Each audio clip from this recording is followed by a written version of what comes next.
श्री राम अष्टकम। श्री गणेशाय नमः। भजे विशेष सुंदरम समस्त पाप खंडनम सभक्त चित्तरंजनम सदैव राममद्वयम् जटाकलाप शोभितं समस्त पापनाशकं सभक्त भीतिभंजनं भजेह राममद्वयम् निज स्वरूप बोधकं कृपाकरं भवापहं समं शिवं निरञ्जनं भजेह राममद्वयम् सदा प्रपञ्चकल्पितं हैनामरूपवास्तवं निराकृतिं निरामयं भजेह राममद्वयम् निष्प्रपञ्च निर्विकल्प निर्मलं निरामयं चिदेकरूपसन्ततं भजेह राममद्वयम् भवादिपोतरूपकं हैशेषदेहकल्पितं गुणाकरं कृपाकरं भजेह राममद्वयम् महावाक्यबोधके विराजमन् वाक्पदे परब्रह्म व्यापकं भजेह राममद्वयम् शिवप्रदं सुखप्रदं बभच्छिदं ब्रह्मापहं विराजमानदेशिकं भजेह राममद्वयम्। श्री नारायण स्तोत्र।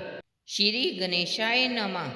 नारायण नारायण जय गोविंद हरे, नारायण नारायण जय गोपाल हरे, नारायण नारायण जय बद्रीश हरे, नारायण नारायण बरदानाथ हरे, नारायण नारायण सज्जन शरण हरे, नारायण नारायण अरविंदाक्ष हरे, नारायण नारायण भजनानंद हरे, नारायण नारायण कृपाम्बुवाह हरे, नारायण नारायण बाबादार हरे, नारायण नारायण कलिमलहरण हरे, नारायण नारायण कमलाकांत हरे, नारायण नारायण करुणा सिंधु हरे,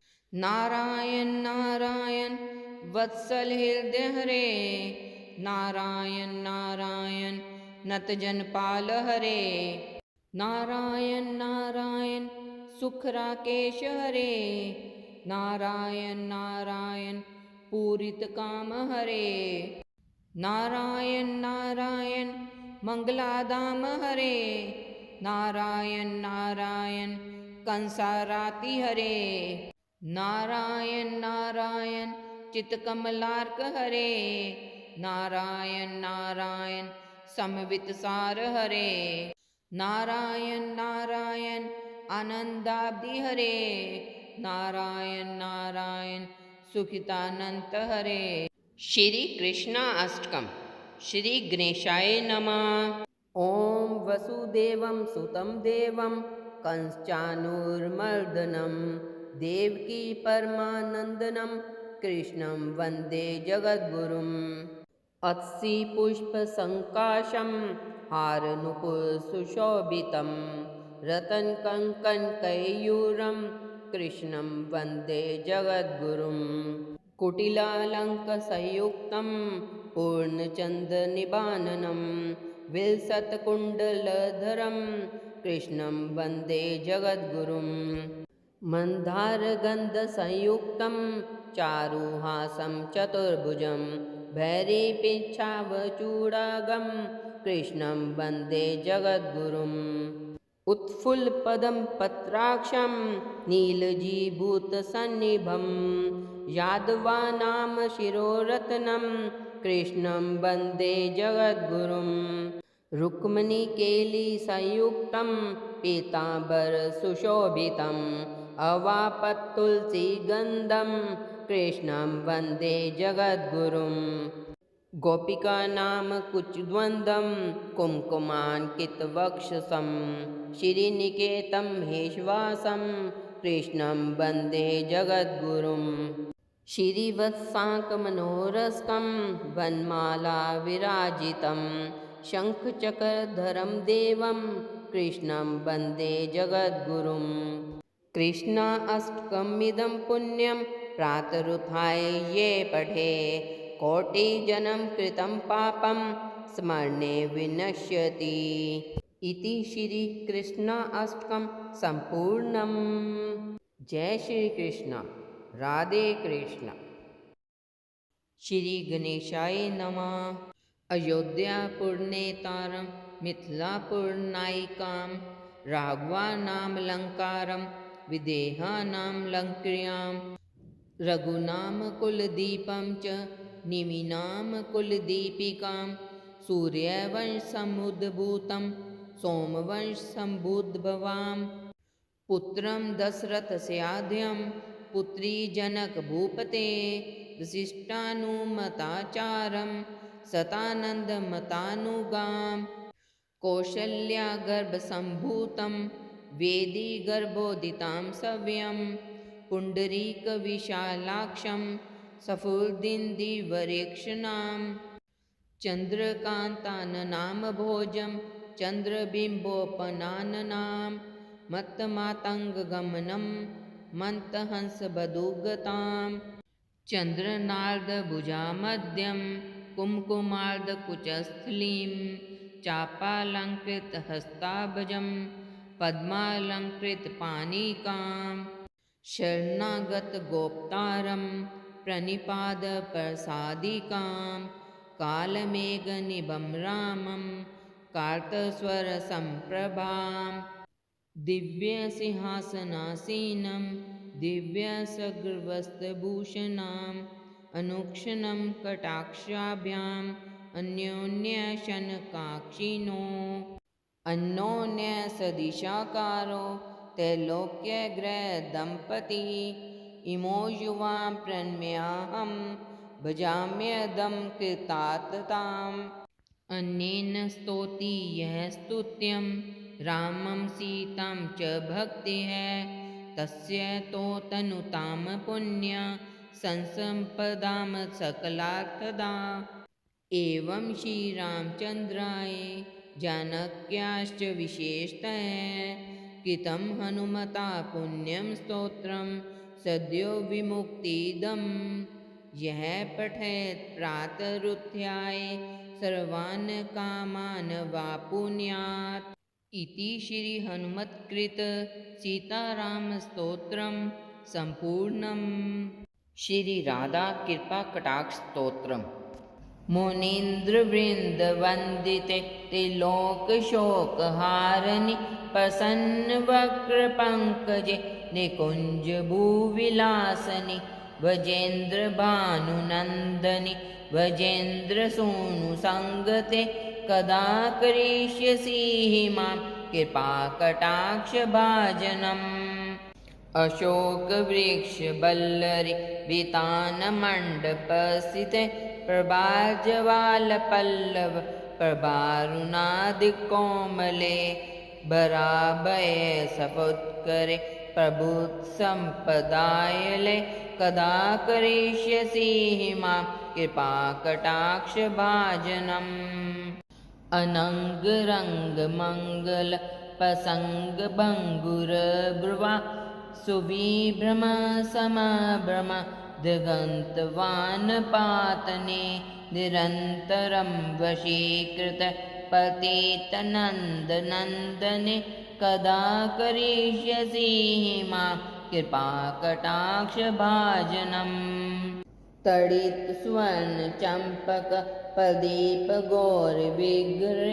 मुखप्रभापरास्तकोटिशारदेन्दुमण्डले विचित्रचित्तसञ्चरचकोरशावलोचने कदा करिष्यसि मां कृपाकटाक्षभाजनम् मदोन्मदादियौवने प्रमोदमानमण्डिते प्रियानुरागरञ्जिते कलाविलासपण्डिते अनये धन्ये कुञ्जराज कामकेलिकोविदे कदा करिष्यसि मां कृपाकटाक्षभाजनम् अशेष हाव भाव धीर हीर हार भूषित प्रभूत शात कुंभ कुंभ कुंभी कुंभ सुस्तनि प्रशस्त मद हास चूर्ण पूर्ण सौख्य सागरे कदा करिष्यसि मां कृपा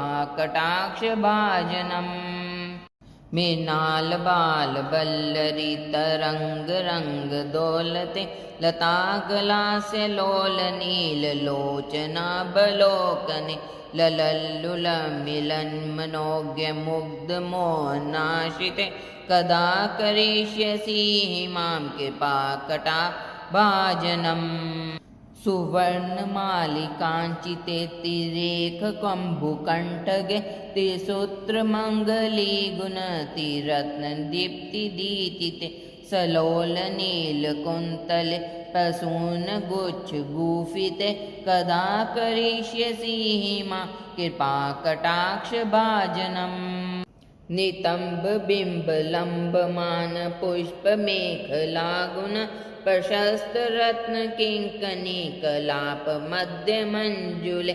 करिन्दशुण्डदण्डिका बरोह सौभरोगुके कदा करिष्यसि मां कृपाकटाक्षभाजनम् अनेक मंत्रनाद मंजुनूपुरवसखलत् समाज राजहंस वंश निक्वनाति गौरवे बिलोल हेम बल्लरी विडम्ब जारु चक्रमे कदा करिष्यसि मां कृपा कटाक्ष भाजनम् अनंत कोटि विष्णुलोक नम्र पद्मजार्चिते हिमद्जापलोमजा विरञ्चिजा वरप्रदे अपार सिद्धि रिद्धि दिग्ध सप्तदागुलीनके कदा करिष्यसि मां कृपा कटाक्ष भाजनम् मखेश्वरी क्रियेश्वरी शब्देश्वरी सुरेश्वरी त्रिवेद भारतीश्वरी परमान शासनेश्वरी रमेश्वरी शमेश्वरी प्रमोद काननेश्वरी ब्रजेश्वरी ब्रजाधिपे क्षीरादिके नमस्तुते इतीदमद्भुतं सतं निशम्य भानुनन्दनि करोतु सन्ततं जनं कृपाकटाक्षभाजनं भवेत् दैव सञ्चित तिरूपकर्मनाशनं लभेत तादृजेन्द्र सोनु मंडल प्रवेशनम। श्री लक्ष्मी नारायण स्तोत्रम। श्री गणेशाय नमः। श्रीनिवास जगन्नाथ श्री हरे भक्त वत्सल लक्ष्मीपते नमस्तुभ्यं त्राहि मां भवसागरात्। राधा रमन गोविंद भक्त काम परपूरक नारायण नमस्तुभ्यं त्राहि मां भवसागरात्। दामोदर महोदार सर्वापत्ति निवारण ऋषिकेश नमस्तुभ्यं त्राहि मां भवसागरात्। गरुड़ ध्वज वैकुंठ निवासी केशवाच्युत जनार्दन नमस्तुभ्यं त्राहि मां भवसागरात्। शंख चक्र गदा पदधर श्रीवत्सलाछन मेघश्याम नमस्तुभ्यं त्राहि मां भवसागरात्। त्वं माता त्वं पिता बन्धु सद्गुरुस्त्वं दयानिधि त्वं तोन्यो न परो देव स त्राहि मां भवसागरात्। न जाने दान धर्मादि योगं यागं तपोजपं त्वं केवलं कुरु दयाम त्राहि मां भवसागरात्। न मत्स्योद्यद्भि पापकर्ता न त्वस्सोथापि पापहर्ता विज्ञापितं तवेतद् शेषसाक्षिन् मामुर्दरात् पतितं त्वानि। मधुरा अष्टकम। श्री गणेशाय नमः। अदरं मधुरं बदनं मधुरं नयनं मधुरं हसितं मधुरं हृदयं मधुरं गमनं मधुरं मधुराधिपते रखिलं मधुरम् वचनं मधुरं चरितं मधुरं वसनं मधुरं बलितं मधुरं चलितं मधुरं भ्रमितं मधुरं मधुराधिपते रखिलं मधुरम् वेणुर्मधुरो रेणुर्मधुरा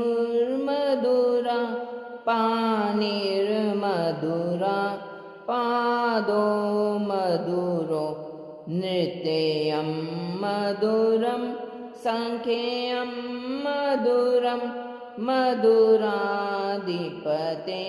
रखिलं मधुरम् गीतं मधुरं पीतं मधुरं भुक्तं मधुरं सुप्तं मधुरं रूपं मधुरं तिलकं मधुरं मधुराधिपतेरखिलं मधुरम् करणं मधुरं तरणं मधुरं हरणं मधुरं रमणं मधुरं भमितं मधुरं शमितं मधुरं मधुराधिपते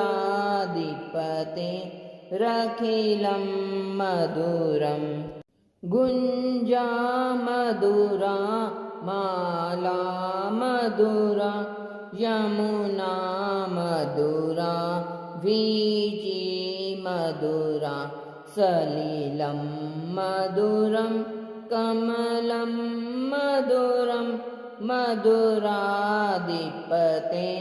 रखिलं मधुरम् गोपी मधुरा लीला मधुरा युक्तं मधुरं मुक्तं मधुरं दृष्टं मधुरं श्रेष्ठं मधुरं मधुराधिपते रखिलं मधुरम् गोपा मधुरा गावो मधुरा जश्रीर्मधुरा श्रेष्ठिर्मधुरा दलितं मधुरं फलितं मधुरं मधुराधिपते रखिलं मधुरम् मधुराधिपते रखिलं मधुरम् मधुराधिपते रखिलं मधुरम्। श्री राधा जी के 32 नाम। मृदुल भाषिनी राधा राधा, सौंदर्य राशिनी राधा राधा, परम पुनीता राधा राधा, नित्य नवनीता राधा राधा, रास विलासनी राधा राधा, दिव्य सुबासनी राधा राधा, नवल किशोरी राधा राधा, अति ही बोहरी राधा राधा, कंचन वर्णी राधा राधा, नित्य सुख करनी राधा राधा, सुभग बामनी राधा राधा, जगत स्वामिनी राधा राधा, कृष्ण आनंदनी राधा राधा, आनंद कंदनी राधा राधा, प्रेम मूर्ति राधा राधा, रस आपूर्ति राधा राधा, नवल विजेश्वरी राधा राधा, नित्य रसेश्वरी राधा राधा, कोमल अंगनी राधा राधा, कृष्ण संगनी राधा राधा, कृपा वर्षनी राधा राधा, परमहर्षिणी राधा राधा, सिंधु स्वरूपा राधा राधा, परम अनूपा राधा राधा, परम हितकारी राधा राधा, कृष्ण सुखकारी राधा राधा, निकुंज स्वामिनी राधा राधा, नमल भामिनी राधा राधा, रास रासेश्वरी राधा राधा, समय परमेश्वरी राधा राधा, सकल गुणीता राधा राधा, रसकनी पुनीता राधा राधा, कर जोरी बंधन करूं मैं नित नित करूं प्रणाम, रसना से गाती रहूं श्री राधा राधा नाम। ब्रह्म वैवर्त पुराण में स्वयं श्री हरि विष्णु जी ने कहा है कि जो व्यक्ति अनजाने में भी राधा कहता है, उसके आगे मैं सुदर्शन चक्र लेकर चलता हूँ। उसके पीछे स्वयं शिव जी उनका त्रिशूल लेकर चलते हैं। उसके दाईं ओर इंद्र वज्र लेकर चलते हैं और बाईं तरफ वरुण देव छत्र लेकर चलते हैं। राधे राधे।